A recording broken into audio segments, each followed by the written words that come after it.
Viva, amigos do YouTube, bem-vindos ao meu canal Mania de Leituras e não só.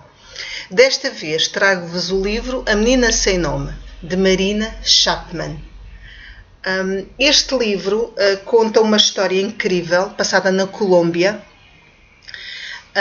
de uma menina que foi raptada e foi lançada numa floresta no meio, em qualquer parte da Colômbia.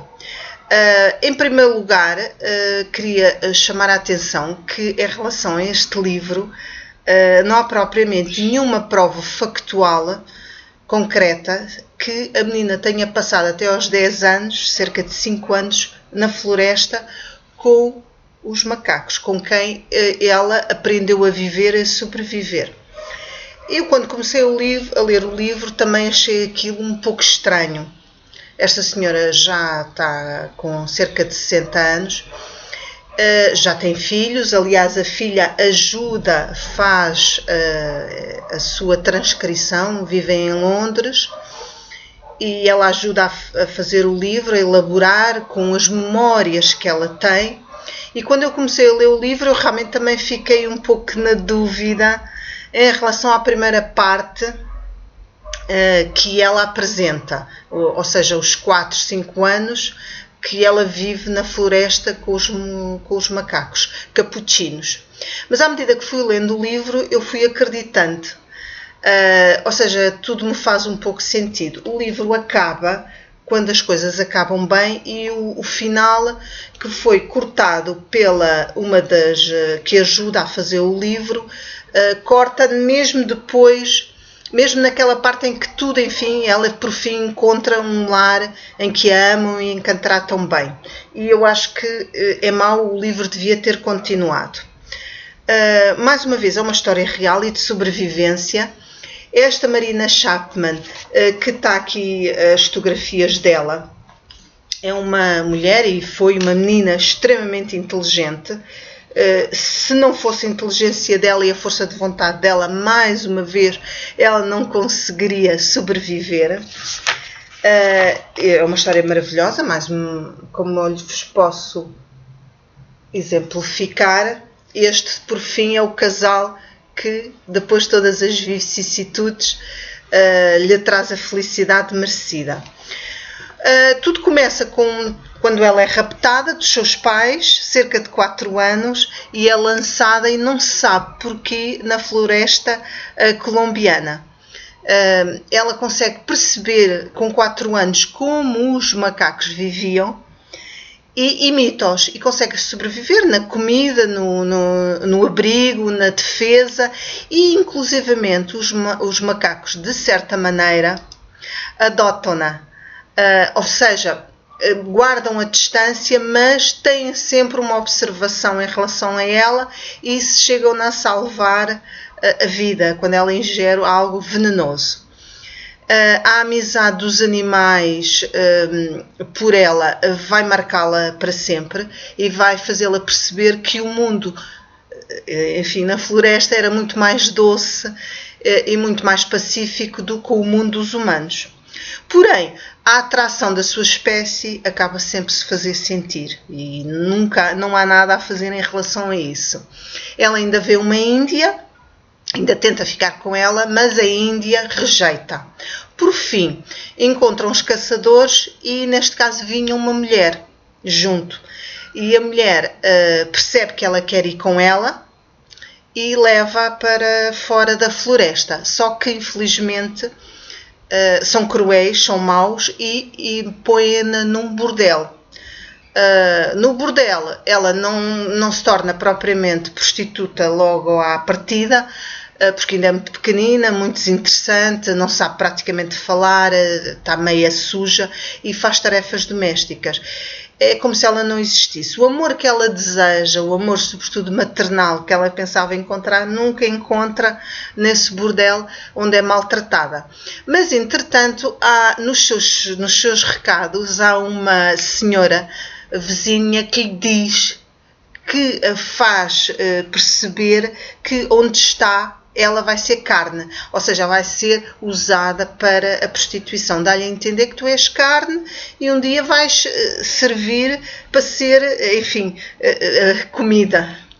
Ela dá-lhe a entender por umas palavras um pouco simples, mas ela acaba por perceber. No dia em que há o primeiro assédio de um homem que cria uma criança bem pequenina, portanto um pedófilo, ela foge até não poder mais. E onde é que ela vai radicar? Nas ruas. Portanto, ela torna-se mais uma menina das ruas na Colômbia. A Colômbia tem um alto índice de natalidade, os pais são pobres, não conseguem cuidar dos filhos e as crianças acabam por parar todas na rua. Ela é esperta, sagaz, sabe saltar, sabe correr e acaba sempre por roubar comida, mas vive sempre numa corda bamba, sempre no limite. Os estranhos tratam-no como escumalha, como se ela não fosse um ser humano. Portanto, é uma vida sempre tensa, fria, e a revolta acumula sempre dentro dela. É uma revolta, é a revolta de todos os meninos sem abrigo, todos os meninos da rua, que não merecem ter tamanha desdita de serem maltratados, de serem escorraçados, conseguem comida, mas são como que uma anátema da sociedade. Qualquer pessoa a trata como se fossem menos que ratos. Vivem inclusivamente nos esgotos, muitas das vezes. Por fim, encontra uma senhora com a qual era muito simpática, que fazia roupas.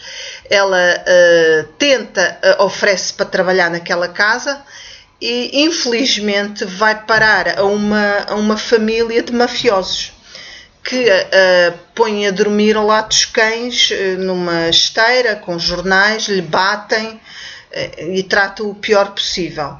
Dão-lhe comer, uma miséria, mas, enfim, volta de novo, embora tenha um teto, volta de novo à mesma tristeza, à mesma desdita, como se ela fosse um objeto. Inclusivamente, o dono da casa tenta aproveitar-se dela.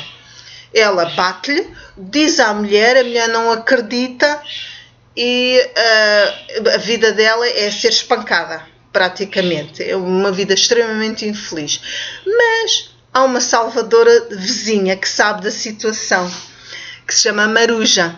E a Maruja acaba por, ela do cimo de uma lima, de uma árvore de lima, acaba por conversar com ela, e o que é que ela faz? Salva e leva para um convento. No convento o que se passa é que ela é infeliz no sentido em que tem uma comida horrível, sem grande substância, não faz mais nada sobre rezar, continua como se não existisse, como se não fosse uma pessoa humana. E mais uma vez foge, volta à Maruja, fica em casa de uma familiar dela para ver se ela se porta bem e, por fim, vai parar ao tal casal que aparece aqui no final e qual depois acaba toda esta leitura, e que a tratam e que lhe dão finalmente o nome de Marina, que é o casal Amadeu Maria Nelly Forero. Ela, deva-se dizer que ela acaba por ter vários nomes. Pony Malta, que é um nome de uma cerveja, Rosalba, enfim, tem vários nomes. Por fim, este último casal lembra-se que devia dar outro nome, talvez acabasse com dos seus pesadelos, todos os seus traumas, e pelos vistos deve ter acabado. Ela hoje é uma mulher com 62 anos, provavelmente agora já deve ter mais um ano, amiga da natureza. Ela tem fotografias em que nos mostra onde passa, e agora ela tem as suas filhas e já os seus netos. É um livro, mais uma vez, autêntico, bastante bem escrito, leve, e dá-nos um retrato da sociedade colombiana na fase dos gangues e dos meninos da rua, em que não há também da parte dos governos um apoio, onde existe droga, onde existe o abandono, e ao mesmo tempo ela acaba por ter sorte, apesar de ter passado várias vicissitudes, ela mesmo no limite acaba por se safar. Recomendo, é uma história incrível. A parte dos macacos é muito bonita.